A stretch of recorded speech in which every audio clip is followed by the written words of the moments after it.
Muhteşem atmosferi, duygulandıran hikayesi ve yürürken bile hissettiğiniz kalitesiyle oyun tarihinin gelmiş geçmiş en iyilerinden olan Red Dead Redemption 2. Oyunun hikayesi birinci oyunun öncesini anlatıyor. Ancak olayları daha iyi kavrayabilmek için öncelikle oyunun arka plan hikayesini, yani ikinci oyunun öncesini ve olayların buraya nasıl geldiğini anlatacağım. O zaman çayınızı kahvenizi alın, videoyu beğenin ve beraber hikayeye geçelim.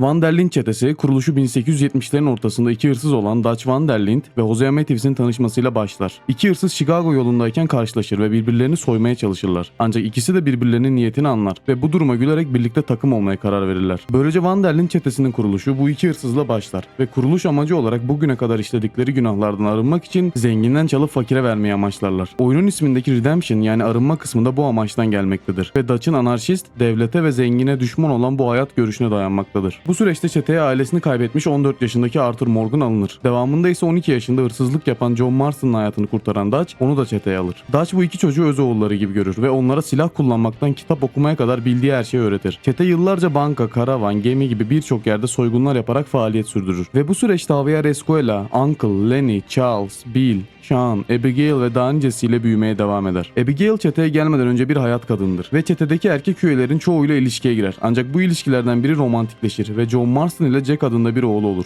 Dutch ise Susan adında bir kadınla ilişki yaşar ama bir süre sonra arkadaş kalmaya karar verip ayrılırlar ve Susan çetede kalmaya devam eder. Hızını alamayan Dutch abimiz bu sefer Annabelle adında bir kadına aşık olur ve yeni bir ilişki içine girer. Devamında ise Colm O'Driscoll adlı kendisi gibi bir çete lideriyle dost olur ve işbirliği yapar. Ancak Dutch bilinmeyen bir nedenle Colm'un kardeşini öldürür ve aralarındaki barışı bozar. Cevap olarak ise Colm, Dutch'ın aşkı Annabelle'i öldürür ve aralarında amansız bir düşmanlık başlar. Bu sırada Dutch'ın hayatını kurtaran ve bir kanun kaçağı olan Michael Bell de çeteye katılır. Gitgide güçlenen çete Blackwater'da bir banka soymak ister ve içinde bankanın 150 bin dolarını, yani günümüzün parasıyla yaklaşık 6 milyon doları taşıyan bir gemiyi soymayı planlar. Michael Bell'in de ısrarları üzerine Dutch bunu büyük bir fırsat olarak görür ve soygun operasyonunu başlatır. Soygun başta iyi gider ancak devasa bir dedektiflik şirketi olan ve Amerikan hükümetine çalışan Pinkerton'ların beklenmedik bir hızla olay yerine gelmesiyle soygun büyük bir bozguna dönüşür. Burada çetemiz 3 üyesini kaybeder ve Sean da tutsak olarak alınır. Bu felaketin üzerine çetemiz izini kaybettirmek ister ve kuzeydeki Hagen Dağı'nın fırtınalı havasına doğru yola koyulur. Çete çaldığı paranın hepsini yanına alamasa da bir kısmını sadece Hosea ve Dutch'ın bildiği bir yere gömer. Devamında çetemiz izini kaybettirse de fırtınada hayatta kalmak için terk edilmiş bir kasabaya fırtına dinene kadar yerleşir. Tabi barınma sorunu çözülse de çetenin hiç erzağı yoktur. Bu yüzden Dutch, Michael ve Arthur erzak aramak için keşfe çıkar ve içinde parti düzenlenen bir evle karşılaşır. Evden erzak istemeye giden karakterlerimiz evdekilerin Driscoll çetesinden olduklarını anlar ve onları öldürürler. Ancak bir kişi ölmez ve onu sorguya çeken Arthur, Colm O'Driscoll'ın yakında bir tren soygunu yapacağını ve nerede kamp yaptığını öğrenir. Aynı zamanda evi araştıran karakterlerimiz evin asıl sahibinin eşi olan Sadie adında korkmuş ve çaresiz bir kadınla karşılaşır. Burada anlarız ki evin asıl sahibinin, yani Sadie'nin kocasını Driscoll'lar öldürmüş ve eve el koymuşlar. Kadının durumunu gören Dutch onu hemen kendi himayesine alır ve oyuncuların çok sevdiği Sadie Adler intikam hırsıyla çeteye katılır. Devamında ise Colm'un planlarını ve yerini öğrenen Dutch ona baskın düzenler. Colm'u yakalayamasak da baskın başarılı bir şekilde gerçekleşir ve Driscoll'ların tren soygunu planını ele geçiririz. Bu planda trenin nereye ne zaman geleceğini ve trenin sahibinin Leviticus Cornwall adlı bir iş adamı olduğunu öğrenen Dutch, fırtınanın da dinmesiyle trene soygun düzenler. Burada Bill tren rayına bomba yerleştirir ve tren geldiğinde bombayı patlatmaya çalışsa da bir bok olmaz ve karakterlerimiz son anda trenin üstüne atlayarak çatışmaya girer. Herkesi öldüren çete treni başarılı bir şekilde soyar ve sonraki durak olan New Hanover'da yeni bir kamp kurmak üzere yola koyulur. Tabi trenin sahibi olan Leviticus Cornwall bu duruma çok sinirlenir ve Pinkerton'lara büyük bir finansman sağlayarak Van der Linde çetesini yok etmek ister. Yeni bir bölgeye gelen çete Valentine adlı kasabanın güneyinde bir kamp kurar ve burada para kazanmak için çeşitli işlere girer. Ancak Pinkerton'ların bölgedeki baskısı Leviticus Cornwall'un da yardımlarıyla artmıştır. Çetemiz burada at arabalarından trene kadar birçok soygun düzenler. Hatta Sean'ı bile kurtarmayı başarırız. Burada Arthur çeteye borcu olan ancak zamanı dolmasına rağmen borcunu ödemeyen birkaç çiftçiden borcu almaya gider. Karakterimiz borçları ya seve seve ya da sike sike ödettirir. Ancak burada Thomas Downs adlı çiftçiden borcu alamaz. Çünkü herifte harbiden para yoktur. Tabi Arthur kendisine bu yüzden güzel bir dayak atar. Ancak dayak sırasında herif yüzümüze tükürür. Buraları anlatıyorum çünkü ileride başka bir yere bağlayacağım. Şimdilik aklınızda olsun. Tabi sadece para görevleri değil, Lenny ile içtiğimiz ve herkesin Lenny'ye dönüştüğü güzel görevler de yaparız. Ancak en nihayetinde Leviticus Cornwall ve Pinkerton'lar bizi Valentine'da köşeye sıkıştırır. Ve John ile çetenin muhasebecisini teslim olmamız için tutsak alır. Tabii ki teslim olmaya reddeden Arthur ve Dutch, Arthur'un üstün silah yetenekleri sayesinde zar zor canını kurtarmayı başarır. Ve çete Valentine'dan kaçar. Artık bu bölgedeki kampın güvende olmadığını düşünen Van der Linde çetesi yeni durak olarak Rhodes kasabasının yakındaki bir bölgeyi belirler ve burada kamp kurar. Kasaba bölgesi bölgesinde Gray ve Braithwaite adlı iki zengin aile bulunmaktadır. Ancak bu iki ailenin arasında bir kan davası vardır. Bu durumu fırsata çevirmek isteyen çetemiz iki taraflı oynamaya karar verir ve her iki aileye de hem yardım eder hem de onları soyabildiği kadar soyar. Hatta o kadar ileri giderler ki Gray ailesinden olan kasaba şerifinin yardımcılığını bile yaparlar. Tabi bu ikili oyunların foyası ortaya çıkar ve Grace ailesi çeteye tuzak kurarak Rhodes kasabasında çeteyi pusuya düşürür. Bu pusuda maalesef Sean hayatını kaybeder ancak kalanlar bu çatışmayı kazanmasını bilir ve Jack Gray ile adamlarını öldürür. Kampa dönen karakterlerimiz biraz kafa dinleriz diye umsa da yine bir sorun çıkar ve John'un oğlu Jack Marston'ın Braithwaite ailesi tarafından kaçırıldığını öğreniriz. Bunun üzerine çetede silah tutan neredeyse herkes atlarına biner ve Braithwaite malikanesini basmaya doğru yola koyuluruz. Burada çetemiz Braithwaite'lere hiç acımaz ve önüne gelen tüm adamları öldürüp malikaneyi de ateşe verirler. Aynı zamanda Jack'in yerini öğrenmek için ailenin başında olan Catherine Braithwaite'i de sorguya çeken çete, Jack'in Saint Denis adlı büyük bir şehirde sözde iş adamı olan Angelo Bronte'nin yanında olduğunu öğrenir. Angelo Bronte, iş adamı kılığı altında şehri yöneten bir suç örgütü lideridir. Baskından sonra çete plan yapmak üzere kampa döner. Ancak karşımıza Pinkerton'ların ajanı Milton çıkar. Kendisi Dutch'ın teslim olmasını, karşılığında ise kimseye dokunmayacağını söylese de liderimizi satmayız. Ve Milton bir dahakine 50 adamla geleceğim deyip ortalıktan kaybolur. Tabi artık kampın yeri de bilindiğinden ve Jack de Saint Denis'te olduğundan çetemiz bir kez daha taşınmaya karar verir. Ve Saint Denis'in dışında terk edilmiş bir eve yerleşir. Yerleştikten sonra çete buraya asıl geliş amaçları olan Angelo Bronte'nin izini sürer ve onu bulur. Burada sıkıntılı bir görüşme geçmesini beklerken ilginç bir şekilde Angelo Bronte bizi iyi karşılar ve Jack'i bize direkt teslim eder. Aynı zamanda Dutch'la da çok iyi anlaşırlar ve kendisi bizden birkaç pis işini yapmamızı, karşılığında da içinde yüksek miktarda para bulunan bir tramvay istasyonunu soymamıza yardım edeceğini söyler. Çetemiz Bronte'nin işlerini yapar ve kendisinden aldıkları bilgiler ile istasyonu soymaya giderler. Ancak istasyonu soyduklarında Angelo Bronte'nin bahsettiği gibi büyük bir para bulamazlar ve Pinkerton'lar tarafından çevrelenirler. Çetemiz bu pustan çok çılgın bir şekilde kaçmayı başarır ve Bronte'nin kendilerini kandırdığını anlar. Bu duruma çok öfkelenen Dutch, I had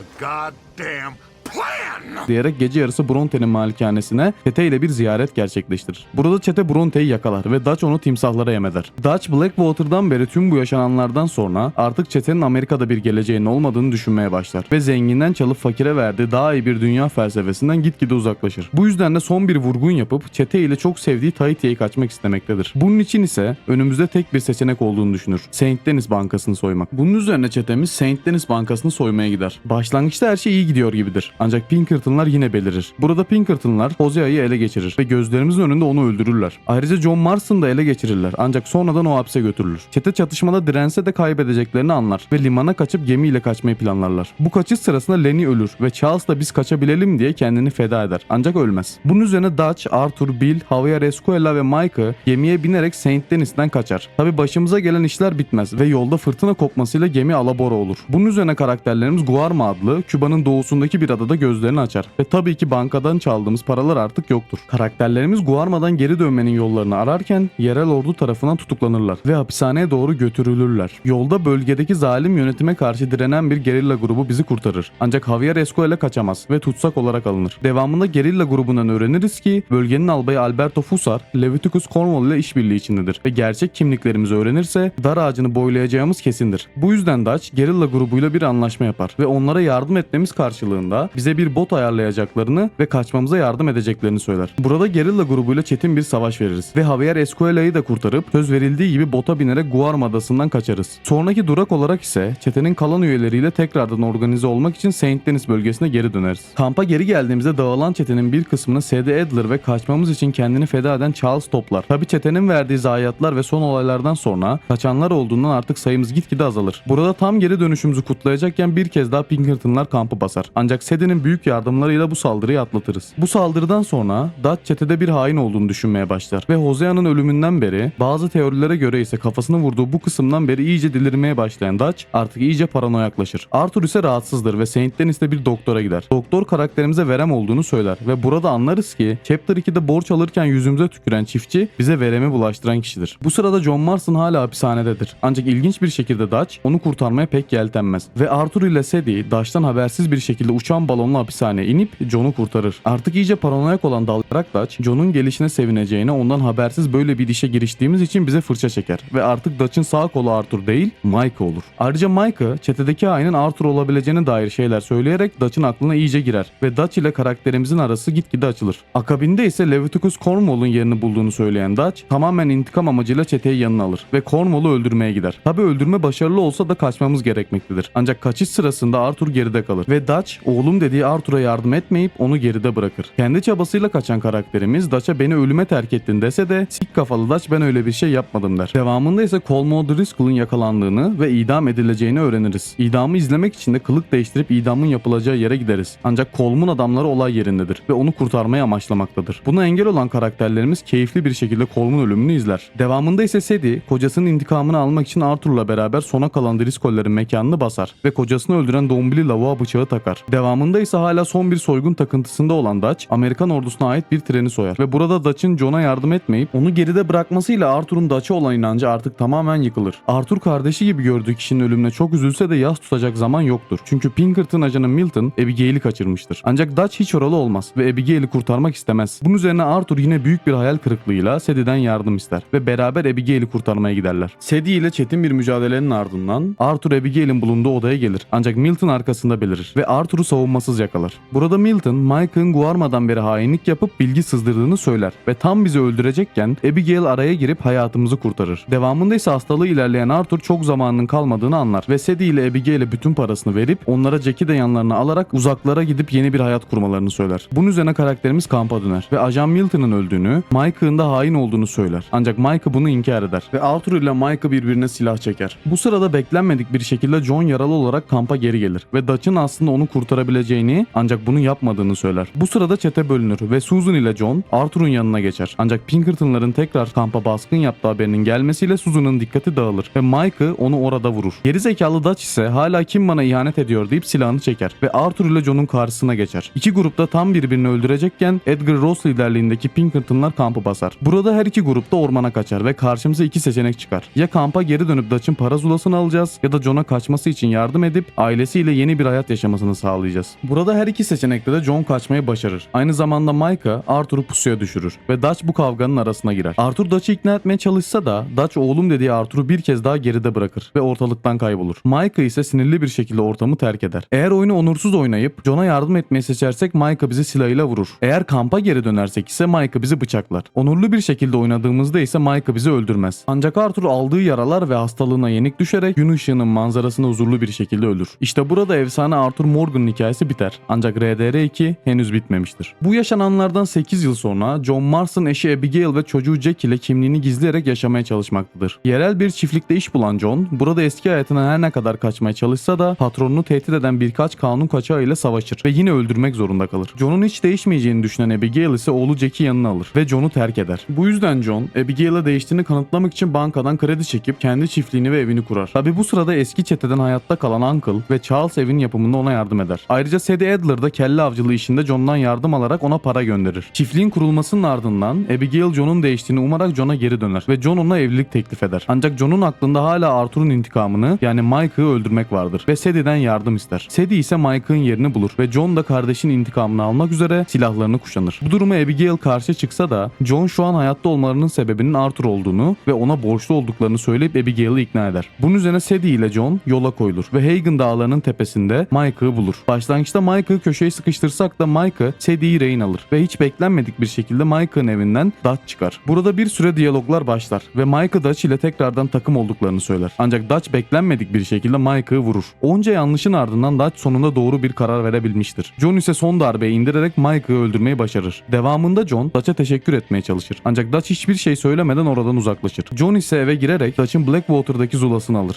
Abi Dutch çökmüş.